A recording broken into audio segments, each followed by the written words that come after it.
They say the deadliest creatures on earth are lions, snakes, and a jar of flour and water sitting on your counter. Meet Barry. Barry is a sourdough starter. He's been alive for 47 days, and he's already tried to escape 3 times. To make Barry, you don't buy him. You summon him. You leave flour and water on the counter and wait. A wild yeast floats in through the air, looks at your kitchen, and decides this is where it wants to raise a family. Day 1, a few bubbles. Day 2, a smell like a bakery that's slightly haunted. Day 7, Barry has opinions about your life choices. Barry must be fed every 12 hours. Miss a feeding, he gets hangry. And when Barry gets hangry, the bubbles get personal. Some people name their starters. I named mine Regret. Here's the thing nobody warns you about sourdough. It's a hostage situation. Once Barry exists, you can't leave town. You can't sleep in. You have to feed him every 12 hours or he starts giving you the silent treatment, which somehow sounds louder than when he's happy. Your friends invite you out. You say, sorry, I can't. Barry needs breakfast. Your life is no longer yours. It belongs to a jar of fermented dough. Here's the thing about sourdough starters. They're not just alive. They're hungry, and they know when you're asleep. Scientists call this lactobacillus fermentation. I call it the 3 a.m. Hunger Games.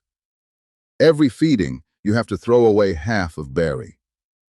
This is called discard, and it raises an uncomfortable question. Am I running a bakery or a tiny blob genocide? I now have 14 jars of starters. They have formed a council. They have demands. Demand number 1, less judgment. The moment has come. It's time to turn Barry from a counter-terrorist into a carbohydrate. 100 grams of sourdough starter. That's Barry. Say goodbye, Barry. He doesn't know what's coming. 375 grams of water, room temperature. Not cold, not hot. Water is Switzerland in this process, strictly neutral. 500 grams of flour, any kind. Bread flour, all-purpose, ground up ancient wheat that a Roman soldier once sneezed on. Barry doesn't judge. He's past that. And 11 grams of salt, but not just any salt. Delicious salt. Salt that has been practicing its whole life for this moment. Mix until it comes together. Then, let it rest. This is called autolyse, which is French for Barry sits in timeout and thinks about what he's done. Then fold it. Every 30 minutes, you stretch the dough and fold it over itself. This is called building structure. Barry is getting buff. Over 4 hours, you do this 4 times. By the 3rd fold, the dough goes from a sticky mess to a smooth, elastic ball. Barry has gone from a couch potato to a Pilates instructor. He's evolved. Preheat your oven to 450 degrees Fahrenheit with a Dutch oven inside. A Dutch oven is just a pot that committed to the bit. Put the dough in, score the top.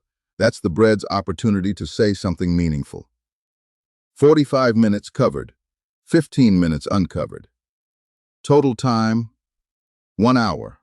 Total character development, an entire lifetime.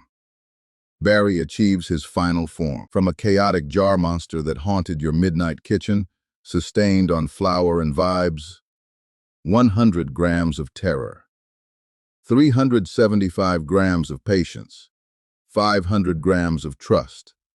11 grams of delicious salt. That's the magic of sourdough. It starts as a monster, it ends as breakfast. The first slice. The crust crackles like a log fire. You put butter on it while it's still warm. The butter melts into every air pocket like it's going home. You take a bite, and for 1 second, you forget about the 3 a.m. feedings, the 14 jars, the council of judgmental blobs. You just taste warmth, and tang and a little bit of triumph. Now, if you'll excuse me, I have to go feed my 14 children. But wait, you kept some of Barry's discard, didn't you? Of course you did, because in the back of your fridge, a new jar is already bubbling. Barry Jr. is awake, and he's hungry. The cycle never ends.